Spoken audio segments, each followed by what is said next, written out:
اور علم دینے والا علم کے حوالے سے ہی اپنے آپ کو کامیاب سمجھتا ہے۔ اس کی بات سننے والے اسے دیکھتے ہیں اور اس پر اتنا ہی تبصرہ کرتے ہیں کہ بیچارے علم والے لوگ ہیں، ان کا سرمایہ الفاظ و معنی کا سرمایہ ہے اور بس۔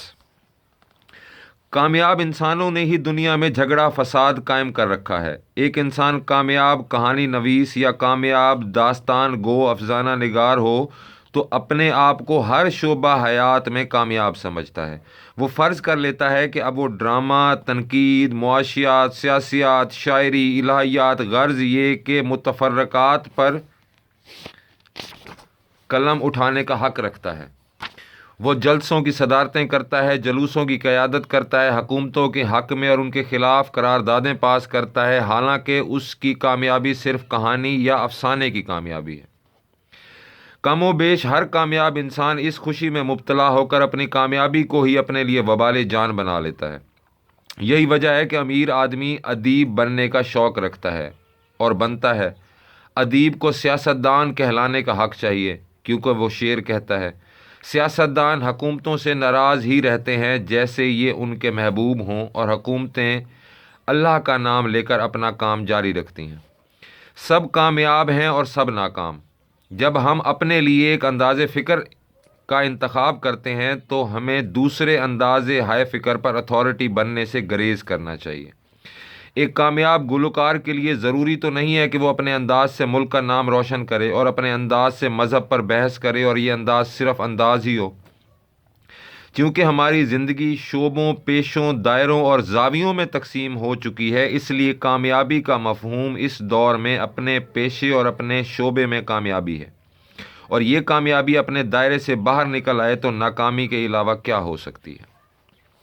ہماری ملک کی سیاست میں اب ہر شعبہ حیات سے قیادت ابھر کر باہر آ رہی ہے۔ اللہ رحم فرمائے، ہمارا ملک قیادت کے بحران میں کثیر القیادت رہے گا۔ قیادتوں کی کثرت قیادت کی عدم موجودگی کی دلیل ہے۔ کامیابی میں بڑے اندیشے ہوتے ہیں، کامیاب مسکراہٹ میں بڑے آنسو پنہاں ہوتے ہیں۔ کامیاب فاتح آخر ایک قاتل ہی ہوتا ہے۔ ہلاکو ہو یا سکندر اعظم، کام ایک ہی ہے اور غالباً انجام بھی ایک ہی ہے۔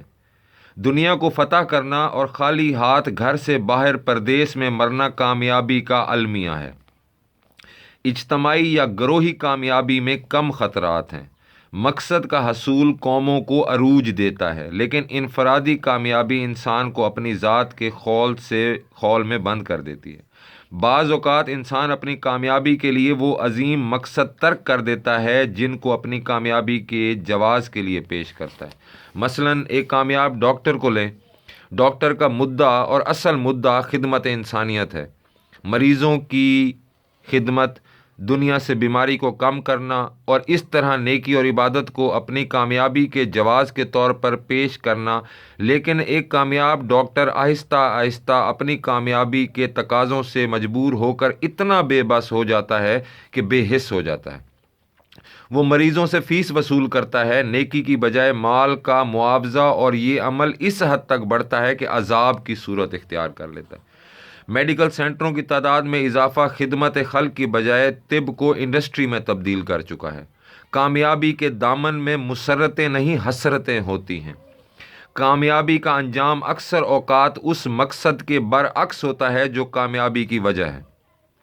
انسان لوگوں میں عزت حاصل کرنے کے لیے کامیابی چاہتا ہے۔ اگر عزت نہ ملے تو لوگ سکون حاصل کرنے کے لیے دولت چاہتے ہیں۔ اگر سکون نہ ملا تو کامیابی ایک محدود دائرے تک ہی کامیابی کہلاتی ہے، اس سے ماورا یا اس کے علاوہ وہ تصور کارگر نہیں ہوتا۔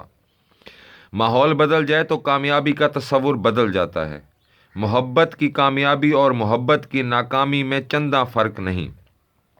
محبت قائم رہے تو فراق بھی وصال ہے، اور محبت نہ رہے تو وصال بھی فراق۔ کامیابی کے اس ماحول کا جائزہ ضروری ہے جس نے کامیابی کو تسلیم کرنا ہے۔ اگر ماحول اور فرد کے معیار میں فرق ہو تو کامیابی کا تصور ختم ہو جاتا ہے۔ دنیا کے عظیم رہنما وقت کے دیے ہوئے معیار سے بلند ہوتے ہیں۔ وہ اپنا معیار خود بناتے ہیں۔ وہ کسی پہلے سے طے شدہ اصول پر اپنی کامیابی کا انحصار نہیں کرتے۔ Thank you very much for watching.